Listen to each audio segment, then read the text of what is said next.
waktu dulu Ikmal membesar daripada tadika. Daripada tadika, orang cakap Ikmal lembut.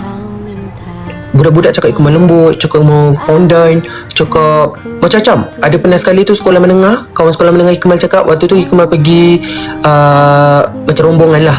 Lepas tu dia cakap macam ni kat Ikmal, mak ayah kau macam tak sedih dapat anak macam kau. Tak menyesal ke ada anak macam kau?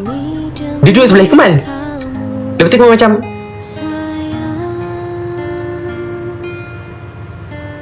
macam tu. Dia pernah cakap macam tu, lelaki. Akak speechless tak? Speechless macam tu kan? Saya macam kadang-kadang terfikir, macam mak ayah aku tak sedih ke dapat anak macam aku Lepas tu macam terfikir balik, betul ke? Ya ke ibu dengan ayah tak ni? Kak Noe, thank you. Lepas tu Ikmal fikir kejap, Ikmal reflect balik. Okay, orang yang cakap dengan aku tu, dia lelaki sejati, tapi dia mocking. Dia lepas tu dia tak pandai daripada aku. Macam tu Ikmal fikir balik. Okay, so aku tak aku tak Ikmal reflect balik. Lepas tu aku belajar, okay, aku tak pernah aib kat mak ayah aku.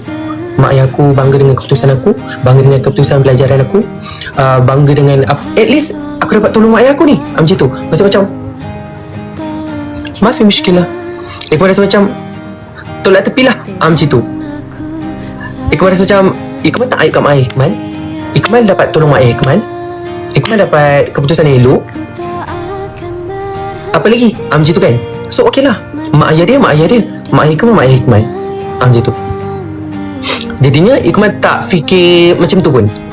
And then Ikmal daripada sekolah, orang dah cakap Ikmal balik bagi tahu ibu, Bu, ada orang kata adik ni lah, adik pondan, adik lembut lah, adik. Tapi ibu Ikmal cakap tak apa, ini. Ikmal lupa apa ayat mak Ikmal. Tapi macam ayat tu sangat comforting.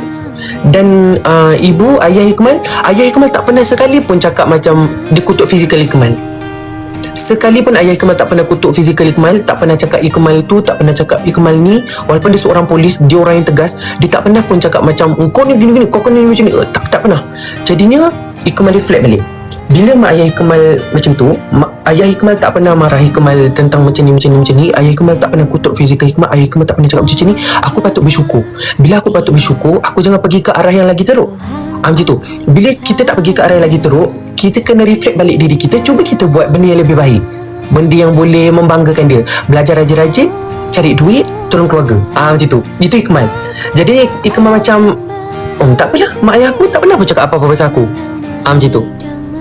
Jadi ni macam baik aku belajar rajin, kerja kuat-kuat, tolong keluarga. Okey lah. Tak payah fikir pasal orang lain.